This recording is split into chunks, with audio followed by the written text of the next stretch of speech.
പയ്യന്നൂർ കോളേജിൽ നിന്നും പഠിച്ചിറങ്ങിയ ഒരുപാട് ആളുകളുണ്ടാവും. ഇന്ന് എൻ്റെ കൂടെയുള്ളത് നിങ്ങൾക്കൊക്കെ സുപരിചിതനായ പയ്യന്നൂർ കോളേജിലെ ഓഫീസിൽ നിന്ന് റിട്ടയർഡായ കൃഷ്ണേട്ടനാണ്. അപ്പം ആർട്ട് ഓഫ് ഡ്രൈവിംഗ് ക്ലാസ്സിൽ മൂപ്പരിന്ന് പങ്കെടുത്തു. അപ്പം എങ്ങനെയുണ്ടായിരുന്നു എക്സ്പീരിയൻസ് കൃഷ്ണേട്ട? അപ്പം കൃഷ്ണേട്ട പറയുന്നതിന് മുന്നേ ഞാനൊരു കാര്യം പറയാം. ഞാൻ നേരത്തെ ചോദിച്ചിട്ടുണ്ട് എന്തുകൊണ്ടാണ് എൻ്റെ ഒരു ക്ലാസ്സിന് വരാൻ കാരണം എന്ന്. അപ്പം കൃഷ്ണേട്ടൻ എന്നോട് പറഞ്ഞെന്താ വെച്ചാൽ മർമ്മ അറിയുന്ന ആളുടെ അടുത്ത് പോയിട്ട് ചികിത്സിക്കുന്നതാണ് ഏറ്റവും ബെറ്റർ എന്ന് മനസ്സിലാക്കി. അതുകൊണ്ടാണ് വന്നതെന്നാണ് എന്നോട് പറഞ്ഞത്. ഇനിയിപ്പം കൃഷ്ണേട്ടൻ്റെ അഭിപ്രായം കേൾക്കാം. എനിക്ക് 10-22 വർഷം മുമ്പേ ഡ്രൈവിംഗ് ലൈസൻസ് ഒക്കെ ഉണ്ട്. പക്ഷെ കുറേ കൊല്ലം ഡ്രൈവ് ചെയ്തില്ല. ഇപ്പോഴും ഒരു വർഷമായിട്ടാണ് പുതിയൊരു വണ്ടി വാങ്ങിച്ചത്. അതിനുശേഷം ഇപ്പം ഇങ്ങനെ ഒപ്പിച്ച് വണ്ടി എടുത്ത് പോവും, ഓഫീസിൽ പോവും വരും. എന്നാലും മനസ്സിന് ഒരു ധൈര്യത്തോടു കൂടെയല്ല പോകുന്നത്. തൃപ്തിയില്ല. ഇത് അവിടെ ഓഫീസിലെത്തിച്ച് വീട്ടിൽ തിരിച്ചെത്തിച്ചാലേ മനസ്സമാധാനം ഉണ്ടാവുള്ളൂ. പക്ഷെ അതൊന്ന് മാറിക്കിട്ടണം. എനിക്ക് പ്രധാന പ്രശ്നം എന്ന് പറഞ്ഞാൽ ഈ ഇടുങ്ങിയ റോഡുകൾ, ഈ ലെഫ്റ്റ് സൈഡ് ജഡ്ജ്മെൻറ്റ്, ഇത് രണ്ടുമായിരുന്നു പ്രധാന പ്രശ്നം. സജീഷിൻ്റെ ക്ലാസ്സിൽ വന്ന് ആദ്യത്തെ അരമണിക്കൂറിൽ തന്നെ ആ രണ്ട് പ്രശ്നം തീർത്ത് കിട്ടി. ഒരു നിസ്സാരമായ പേപ്പർ എൻ്റെ വണ്ടിയിൽ മുമ്പിൽ വെച്ചിട്ട് ആദ്യത്തേനും മരുന്ന് കണ്ടെത്തി. അതാണ് ലെഫ്റ്റ് സൈഡ് ജഡ്ജ്മെൻറ്റ്.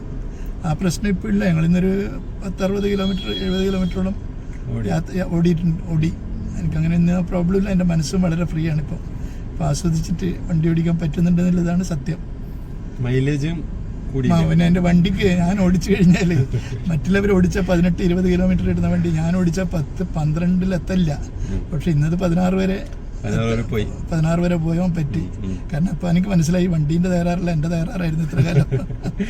ഓടിക്കുന്ന രീതിയാണ്. അപ്പൊ അതിപ്പോ ഇന്നിപ്പോ ചില വേറെ ഒന്നുമില്ല. നേരത്തെ ഉണ്ടായ വണ്ടി, നേരത്തെ ഉണ്ടായ സ്റ്റിയറിങ്, ആക്സിലേറ്റർ എല്ലാം തന്നെയാണ്. പക്ഷെ ചില ടിപ്സ്, നിസ്സാരമായിട്ടുള്ള ചില ടിപ്സ്, പക്ഷെ അത് കൊള്ളേണ്ടടുത്ത് കൊണ്ടുമ്പോൾ അതിൻ്റെ റിസൾട്ട് നമുക്ക് അനുഭവിക്കാൻ പറ്റുന്നു. അതിനും വളരെ പോസിറ്റീവായിട്ട് ഞാൻ അതിനെ കാണുന്ന വളരെ നല്ലൊരു ക്ലാസ്സായിട്ട് എനിക്ക് തോന്നുന്നു. തുടക്കക്കാർക്ക് കിട്ടിക്കഴിഞ്ഞാൽ വളരെ ഇതായിരിക്കും. ഞാൻ പിന്നെ കുറച്ച് ഏജ് ഒക്കെ ഉള്ളതുകൊണ്ട് 75 അപ്പോൾ സീനിയർ സിറ്റിസൺ ആണ്. പിന്നെ ചെറിയ കുട്ടികൾക്കൊക്കെ ഈ ക്ലാസ് കിട്ടിക്കഴിഞ്ഞാൽ 1 മണിക്കൂറേ വേണ്ടു, അധികമൊന്നും വേണ്ട എന്ന് മനസ്സിലായി. സാധാരണ ഇപ്പം ഡ്രൈവിംഗ് സ്കൂളുകാർ 3 മാസം കൊണ്ട് ചെയ്യുന്നത് ഒരു 3 മണിക്കൂർ കൊണ്ട് ചെയ്യാൻ പറ്റുന്നുണ്ട്. അതാണ് ഇതിന്റെ പ്രത്യേകത. അതാണ് അത് പലർക്കും വിശ്വാസമില്ല. അതാണ് പ്രശ്നം. അനുഭവത്തിന് ഞാൻ പറഞ്ഞത്. കാരണം അത് ചെയ്യാൻ പറ്റും.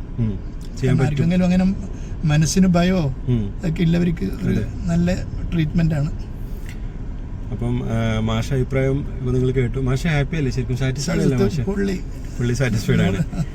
Very satisfied. പിന്നെ മാഷ കേസിൽ പറയാനുള്ള വെച്ചാൽ ഏജ് 75 ആണ്. അപ്പം ചിലവർക്ക് അതൊരു പ്രശ്നമാവാറുണ്ട്. ഏജ് എനിക്ക് കൂടുതലാണ്, ഇനി എന്നെ കൊണ്ട് ആവോ എന്ന് വിചാരിക്കുന്ന ആളുകളുണ്ട്. ഏജ് മാത്രം ഒരു പ്രശ്നമേ അല്ല. കാരണം നമ്മുടെ മനസ്സും പിന്നെ ഒരു കോൺഫിഡൻസ്, അതെ, ഒന്നിച്ചില്ല ആള് കോൺഫിഡന്റ് ആണ്, നമ്മൾ കോൺഫിഡന്റ് ആവും, ഓട്ടോമാറ്റിക്കലി ആയിപ്പോകും.